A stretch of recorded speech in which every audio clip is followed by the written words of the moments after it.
Peta Pilkada 2024. Assalamualaikum warahmatullahi wabarakatuh. Salam sejahtera untuk kita semuanya. Warga Indonesia, bertemu kembali kita di channel ini Setia Mendengar. Kali ini kita akan membuat peta untuk membaca Pilkada Serentak 2024. Tapi sebelumnya saya sampaikan terima kasih kepada seluruh warga Indonesia atas dukungannya sampai hari ini, sehingga channel Setia Mendengar ini bisa terus tumbuh berkembang, dan kita berharap agar channel ini bisa memberikan kemanfaatan untuk kita semuanya. Warga Indonesia, Pilkada 2024 adalah pilkada pertama yang diselenggarakan secara serentak di seluruh wilayah negara Republik Indonesia. Pada pilkada-pilkada sebelumnya diselenggarakan hanya untuk beberapa kabupaten kota atau provinsi saja, tidak secara serentak. Namun pada 2024 ini, sebagaimana perintah undang-undang, maka pilkada akan diselenggarakan secara serentak untuk pertama kalinya. Ada 514 kabupaten kota untuk memilih bupati, wakil bupati, atau wali kota, wakil wali kota, dan 37 provinsi memilih gubernur dan wakil gubernur. Hanya ada satu provinsi, yakni Daerah Istimewa Yogyakarta, yang tidak menyelenggarakan pilkada gubernur, karena gubernur dan wakil gubernur ditetapkan oleh undang-undang untuk Sultan Hamengkubuwono dan Pakualam yang bertahta. 514 kabupaten kota dan 37 provinsi yang diselenggarakan pilkada secara serentak tentu bukan jumlah yang sedikit. Bagi partai politik, di mana otoritas untuk mengajukan pasangan calon ada pada partai politik, ini tentu bukan hal yang mudah. Menata 514 ditambah 37 pilkada secara serentak dalam satu waktu. Karena itu, saya ingin mencoba menawarkan sebuah peta untuk menyederhanakan pelaksanaan Pilkada 2024. Ini juga bermanfaat untuk kita membaca arah politik dari masing-masing partai politik.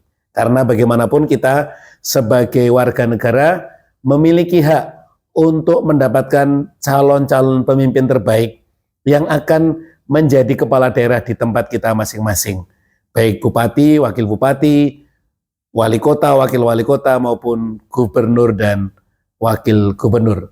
Pada pemimpin yang terbaik, kita berharap masa depan daerah kita menjadi lebih maju, lebih adil, dan lebih sejahtera. Simak terus video ini sampai akhir.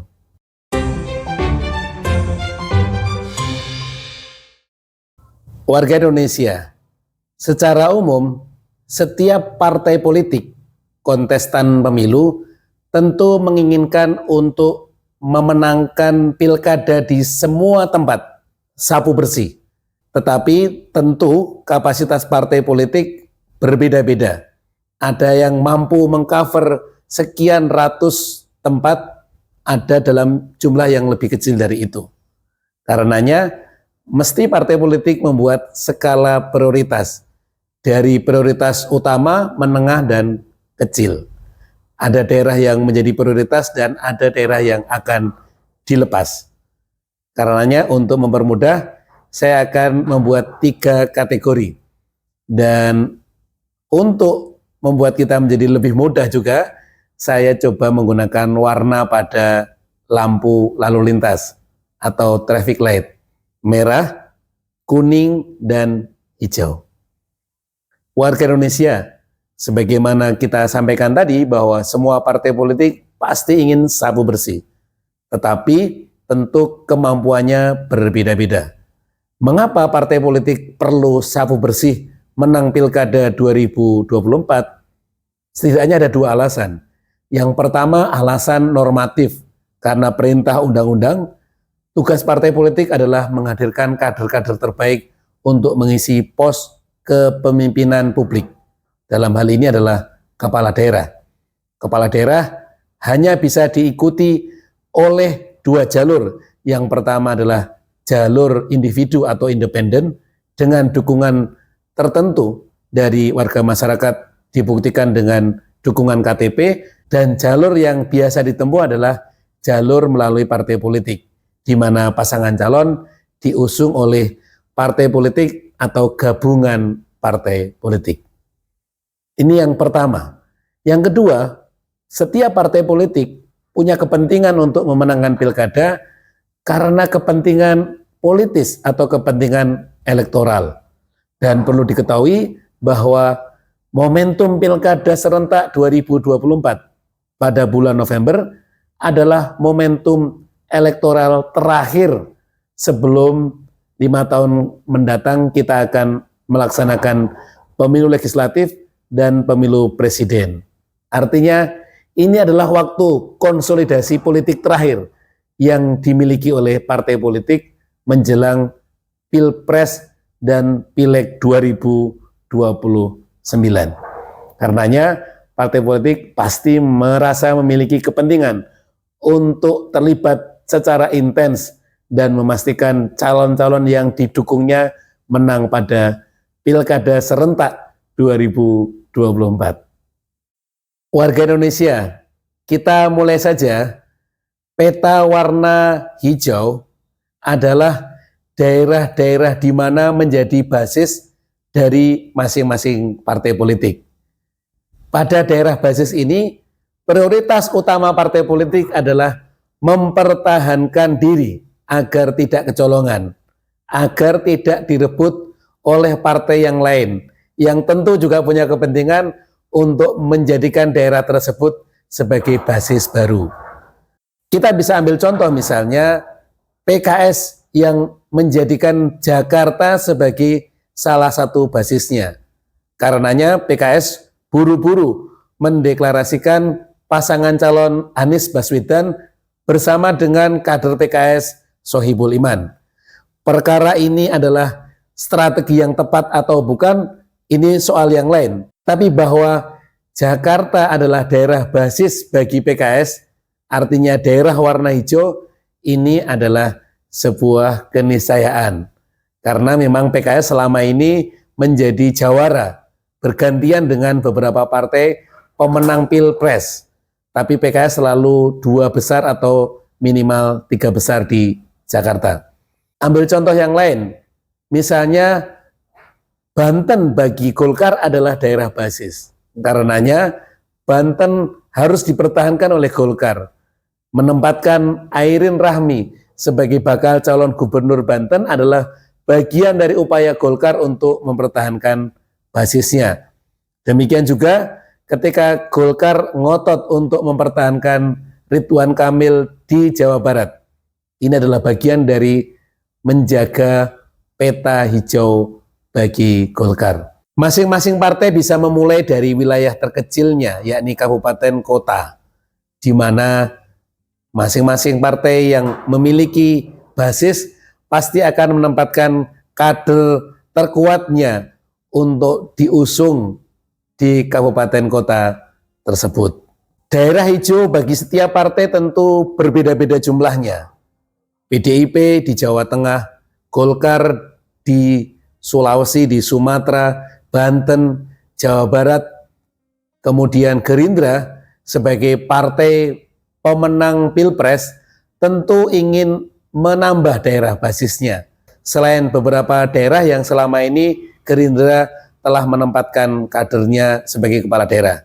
Sejauh ini Golkar adalah penguasa daerah terbanyak yang menempatkan kader-kader Golkar sebagai kepala daerah, disusul oleh PDIP dan kemudian baru partai-partai yang lain.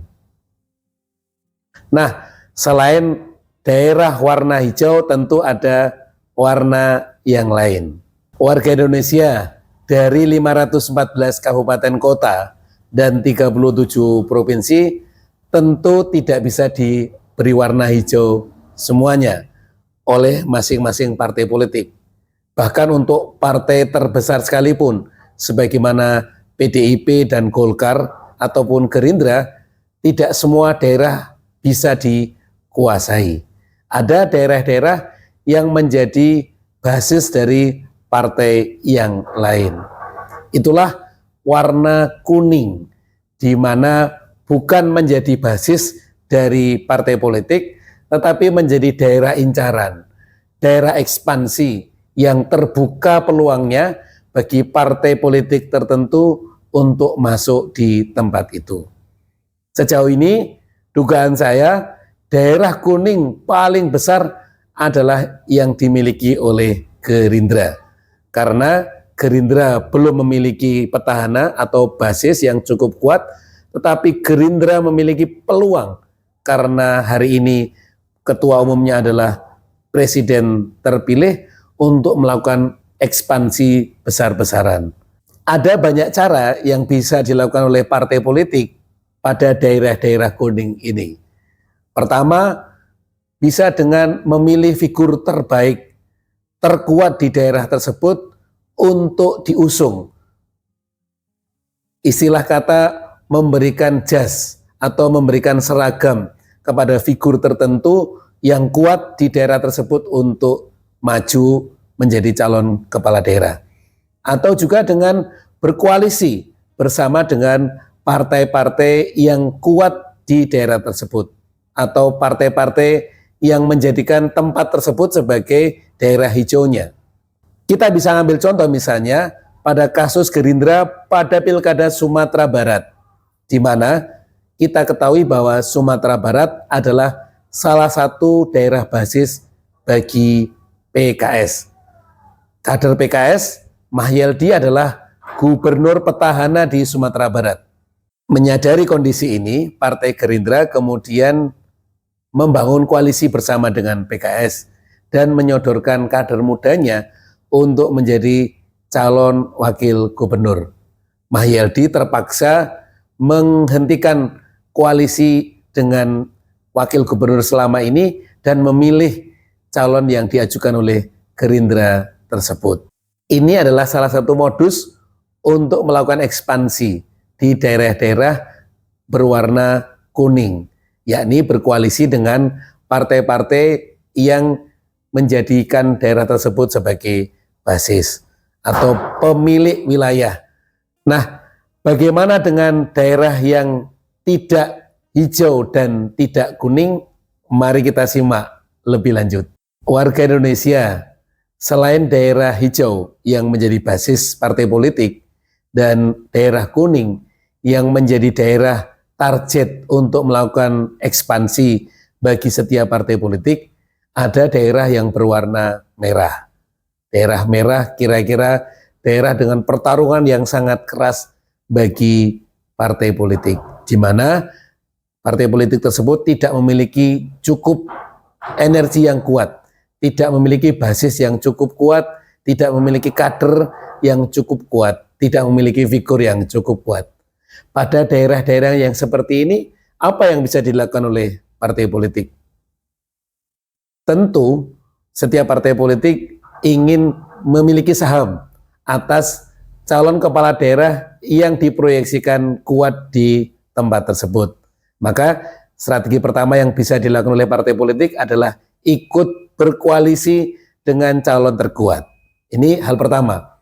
Namun bisa juga dilakukan dengan cara yang kedua, yakni menjadikan daerah-daerah tersebut. Misalnya pada daerah itu, partai politik memiliki kursi yang minimalis, 2 kursi atau 3 kursi atau 1 kursi, kemudian itu dijadikan sebagai bahan untuk bargaining. Bargaining untuk apa? Bargaining untuk memuluskan peta politiknya pada daerah hijau dan daerah kuning. Jadi pada pandangan nasional bisa jadi sebuah daerah itu tidak prioritas, tetapi bisa menjadi bahan untuk bargaining dengan partai politik yang lain. Karena setiap partai politik tentu membutuhkan dukungan dari partai yang lain. Bahkan untuk partai politik yang memiliki golden ticket sekalipun. Apalagi bagi partai politik yang kursinya belum cukup untuk mendaftarkan pasangan calonnya dan mengusung sendiri. Tentu butuh dukungan dari partai yang lain. sehingga 1 kursi, 2 kursi itu sangat berarti. Peta merah, kuning, dan hijau tadi semoga bisa memberikan gambaran kepada kita untuk membaca bagaimana manuver dari masing-masing partai politik atau langkah catur dari masing-masing partai politik, kenapa di daerah tertentu mengusulkan kadernya, kenapa di daerah yang lain mendukung bahkan mungkin lawan politiknya selama ini.